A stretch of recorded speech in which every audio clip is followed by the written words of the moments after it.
Hey, good morning. Today is another one of our first fives, and we're looking at this text from Acts chapter 24. And as we get to the text, I want to ask a question.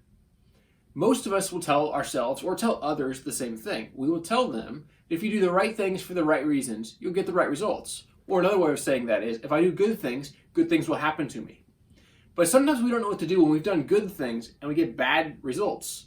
We've done the right thing, but we get the wrong consequence for what we thought we should have gotten.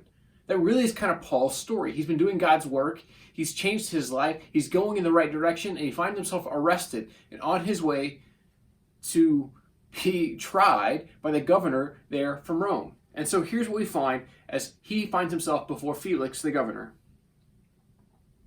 5 days later, the high priest Ananias went down to Caesarea with some of the elders and a lawyer named Tertullus, and they brought their charges against Paul before the governor. When Paul was called in, Tertullus presented his case before Felix. We've enjoyed a long period of peace under you, and your foresight has brought about reforms in this nation. Everywhere and in every way, most excellent Felix. We acknowledge this with profound gratitude, but in order not to weary you further, I would request that you be kind enough to hear us briefly. All right, Tertullus can't be kissing up any more than he has already here, and so he goes on to say these things. We have found this man to be a troublemaker, stirring up riots among the Jews all over the world. He's a ringleader of the Nazarene sect and even tried to desecrate the temple. So we seized him. By examining him yourself, you'll be able to learn the truth about all these charges we are bringing against him. The Jews joined in the accusation, asserting that these things were true. When the governor motioned for him to speak, Paul replied, I know that for a number of years you have been a judge over this nation, so I gladly make my defense. You can easily verify that no more than 12 days ago, I went up to Jerusalem to worship. My accusers did not find me arguing with anyone at the temple, or stirring up a crowd in the synagogues, or anywhere else in the city. And they cannot prove to you the charges they are now making against me. However, I admit that I worship the God of our fathers as a follower of the way, which they call a sect. I believe everything that agrees with the law and that is written in the prophets. And I have the same hope in God as these men, that there will be a resurrection of both the righteous and the wicked. So I strive always to keep my conscience clear before God and man. And what I love about this text is Paul is honest. He's refutes what they've said. It goes on to talk about how he talked about self-control and gentleness and righteousness with Felix when his accusers had been dismissed. What we find in this text is really a fascinating thing. Paul is arrested for doing nothing wrong. And he says, I didn't do it.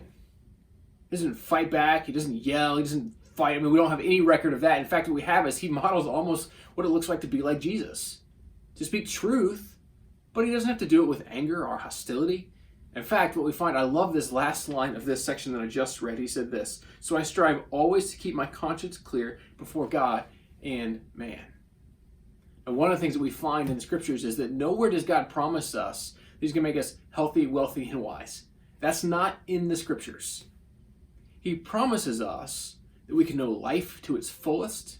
He promises us that we can know what it means to be redeemed and restored, and to use Paul's words from this section, to be resurrected. But what he does promise us is that he'll be with us.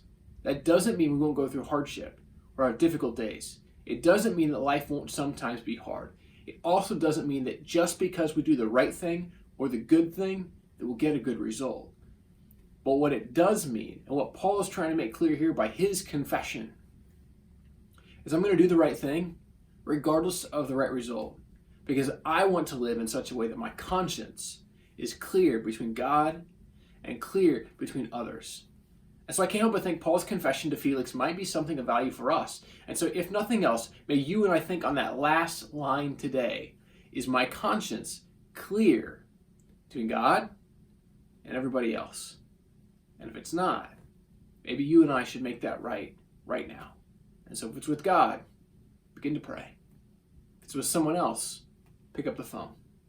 And so here's my challenge to you and I today. Let's be people who know that our conscience is clear between God and others. Hope you have a great day. We'll catch you next time for another First Five.